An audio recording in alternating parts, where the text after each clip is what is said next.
Hello সবাইকে, আমার জি Bangla official চ্যানেলে স্বাগতম। আমি আশা করি সবার একটি দুর্দান্ত দিন কাটছে। শুরু করার আগে অনুগ্রহ করে চ্যানেলটি সাবস্ক্রাইব করুন এবং এই ভিডিওটিকে লাইক দিন। রাই বলল, প্লিজ বৌমনি, এই কথাটা প্লিজ বলো না, আমার ভালো লাগে না এই কথাটা।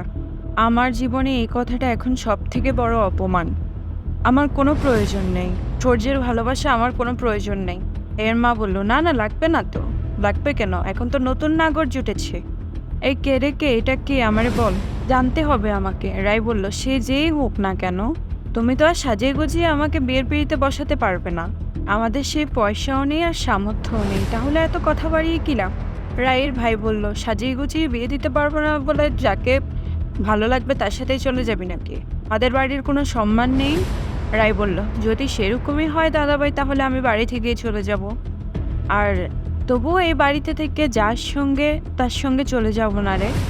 রায় বলল, আর একটা কথা আমি তোমাদের সকলকে বলতে চাই, আর সেরকম কেউ যদি থেকেও থাকে আমার জীবনে, তার সঙ্গে আমি তোমাদের আলাপ করাবো না। কেন জানো? কারণ সে তো ভাবতেও পারেনি যদি পরিবারের মানুষগুলোই এরকম হয় তাহলে আমি কেমন হব। কিন্তু আমি তো এরকম নই। রায় বলল, এমন তো তোমরা ছিলে না, দিনে দিনে তৈরি হচ্ছ। কেন যে তৈরি হচ্ছ সেটা আমি জানি না। ওই যে কথায় একটা কথা বলে না, মানুষের স্বার্থে ঘা লাগলে মনে হয় মানুষ সব থেকে গাছের আপনজনকে আশ্রাতে কামড়াতে থাকে। তোমরাও সেই পথে এগোচ্ছ। রায়ের পিসুমণি বলল, এত বড় বড় কথা বলিস না রাই, যে সয় সেই রয়।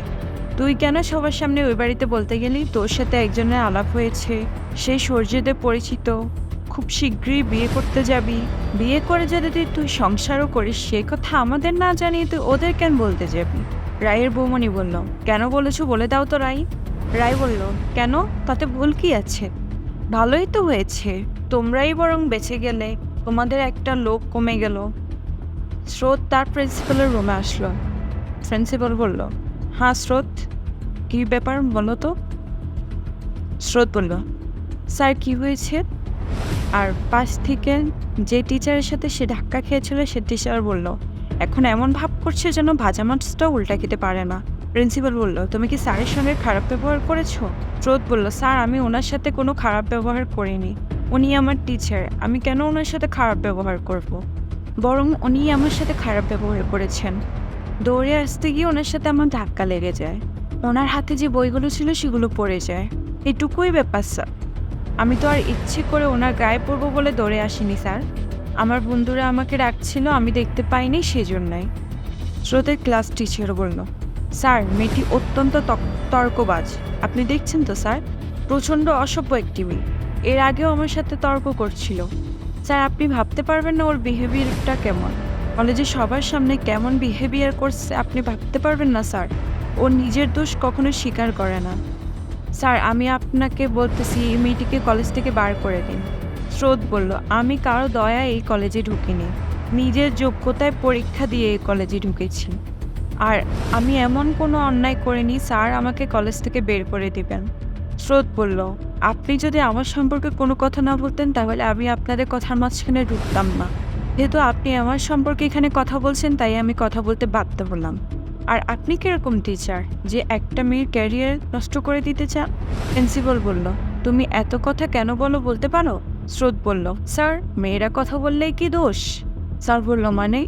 স্রোত বলল, একটা মেয়ে যদি আপনার কাছে আসছে বলে এমন করছেন, যদি একটা ছেলে আসতো তাহলে এমন করতেন না। ওরা দল নিয়ে আসতো, আর আমি তো দল নিয়ে আসি নাই। এই কলেজে আমার অনেক বন্ধু বান্ধব আছে যারা এই বিষয়টা নিয়ে প্রতিবাদ করতে পারবে। এটা আমার সমস্যা, তাই আমি নিজে মেটাবো, তাই আমি কারোকে এখানে নিয়ে আসিনি স্যার। স্রোত বলল, স্যার আমার ছুটি করাটা অপরাধ ছিল, কিন্তু বাকি স্টুডেন্টরাও তো ছুটাছুটি করে। কই, আপনি কি কোনোদিন গ্যারান্টি দিয়ে বলতে পারবেন যে কোনো স্টুডেন্ট ক্যাম্পাসে ছুটাছুটি করে না? স্রোত বলল, স্যার আমি অনেক কষ্ট করে লেখাপড়া করি, স্কলারশিপের টাকায় পড়াশোনা করে। আমার কেরিয়ার শেষ হয়ে গেলে আমার পরিবারটাও শেষ হয়ে যাবে স্যার।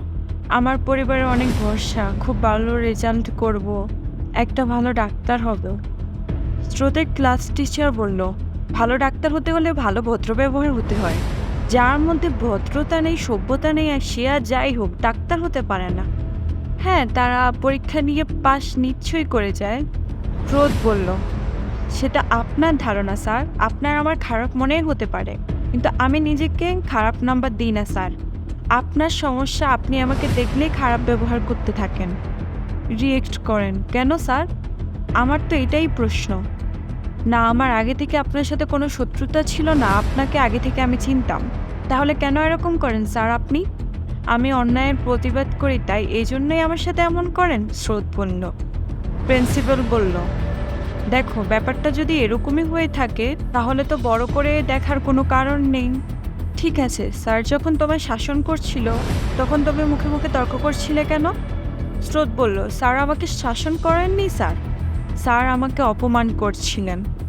আপনি ওখানে ছিলেন না তাই আপনি জানেন না। যারা ওখানে ছিল তাদেরকে জিজ্ঞেস করবেন, তারা সবাই আপনাকে এক কথাই বলবে।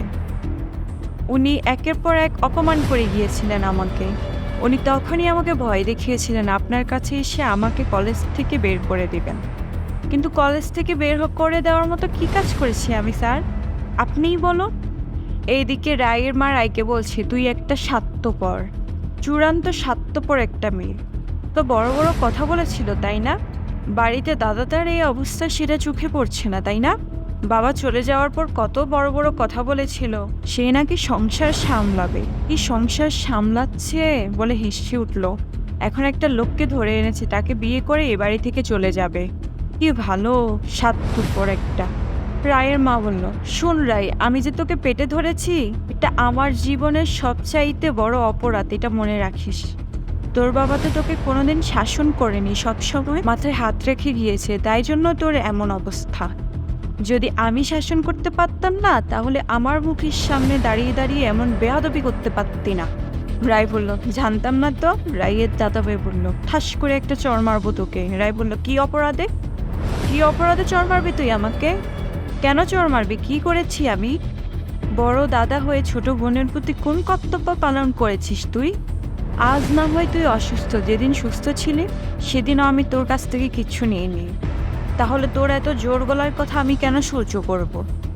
বরং আমি করেছি তোর জন্য। হ্যাঁ, আমি তোর মেয়েকে মানুষ করেছি, যেটুকু উপার্জন করছি তোর মেয়ের জন্যই করছি। আমি বলছি না তার জন্য তোকে কর্তব্যবোধ দেখাতে, কিন্তু প্লিজ আমার সাথে তুই এরকম অসভ্যতামো করবি না দাদাভাই। রায়ের মা বলল, বাড়িতে যে ওর জন্য ওর ছোট বোনটা বাকি আছে ওটারও ভবিষ্যৎ শেষ। তুই যদি ভেবে থাকিস তুই আমাদের সঙ্গে থাকবি না বেশি দিন, তাহলে যত তাড়াতাড়ি সম্ভব চলে যা। রায়ের মা বলল। রায়ের বৌমনি বলল, কেন? এ বাড়ি তো বাবার বাড়ি, এখানে থাকার অধিকার সবার আছে। আপনি তো ওকে অন্যায়ভাবে চলে যেতে বলতে পারেন না। রায়ের মা বলল, আজকে যে ননদকে তুমি বেশি লাই দিচ্ছ, একদিন সেই ননদই কিন্তু সর্বনাশের কারণ হবে তোমার, এটা মাথায় রেখো। রায়ের বৌমনি বলল, আপনি মা হয়ে যেটা বিশ্বাস করতে পারেন আমি সামান্য পরের বাড়ি মেয়ে হয়ে সেটা বিশ্বাস করতে পারছি না মা। আমার মনে হয়েছে রায় কারো ক্ষতি করতেই পারে না। এর ক্ষতি অনেকেই করতে পারে, কিন্তু রায় কারো ক্ষতি করতে পারে না। আগামী পর্ব দেখতে সাথেই থাকুন। চোখ রাখুন আমাদের জি বাংলা অফিসিয়াল চ্যানেলে। ধন্যবাদ। ভিডিওতে লাইক, কমেন্ট এবং চ্যানেলে সাবস্ক্রাইব করতে ভুলবেন না।